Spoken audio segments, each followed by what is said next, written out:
বিশ্বকাপ জেতার পর গোটা দেশ যখন সেলিব্রেশনে মেতেছিল, সেই সময় যেন মাথায় আকাশ ভেঙে পড়ে সমর্থকদের। প্রথমে বিরাট কোহলি ও সবার শেষে রোহিত শর্মা আন্তর্জাতিক টি-20 ক্রিকেট থেকে অবসরের ঘোষণা করেন। দলের সবথেকে সিনিয়র দুই প্লেয়ার টি-20 ক্রিকেটকে বিদায় জানানোয় তাদের জায়গায় কোন কোন প্লেয়ার আসবেন সেটা এখন বড় প্রশ্ন। এই বিশ্বকাপের বিরাট কোহলি পরিচিত 3 নম্বর ব্যাট করতে নামেন ঋষভ পান্ত। সাফল্য পান তিনি। তার জায়গায় ভবিষ্যতে পন্থী নামবেন বলে মনে করছেন অনেকে।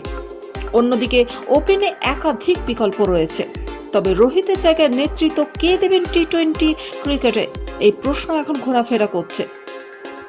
দেখে নিন কারা রয়েছেন অধিনায়কত্বের দৌড়ে। শুভমান গিল। জিম্বাবুয়ে সফরে টিম ইন্ডিয়ার অধিনায়ক করা হয়েছে তরুণ ওপেনার শুভমান গিলকে। গিলকে প্রথমবার টিম ইন্ডিয়ার অধিনায়কত্ব করতে দেখা যাবে। এর আগে 2024 সালের আইপিএলে গুজরাট টাইটান্সের অধিনায়কত্ব করেছেন তিনি। এমন পরিস্থিতিতে গিলের অধিনায়কত্বে জিম্বাবুয়ে সফরে টিম ইন্ডিয়ার পারফরমেন্স দুর্দান্ত হলে তাকে পরবর্তী অধিনায়ক হিসেবে বেছে নেওয়া যেতে পারে। হার্দিক পান্ডিয়া। টি-20 বিশ্বকাপে টিম ইন্ডিয়ার সহ অধিনায়ক ছিলেন হার্দিক পান্ডিয়া। এবারে বিশ্বকাপে দুর্দান্ত পারফরমেন্স দেখিয়েছেন হার্দিক। ফাইনালে টিম ইন্ডিয়াকে চ্যাম্পিয়ন করতে গুরুত্বপূর্ণ ভূমিকা নেন পান্ডিয়া। এখন রোহিত শর্মার অবসরের পর ডেপুটি হার্দিকের নাম ঘোরাফেরা করছে পরের অধিনায়ক হিসেবে।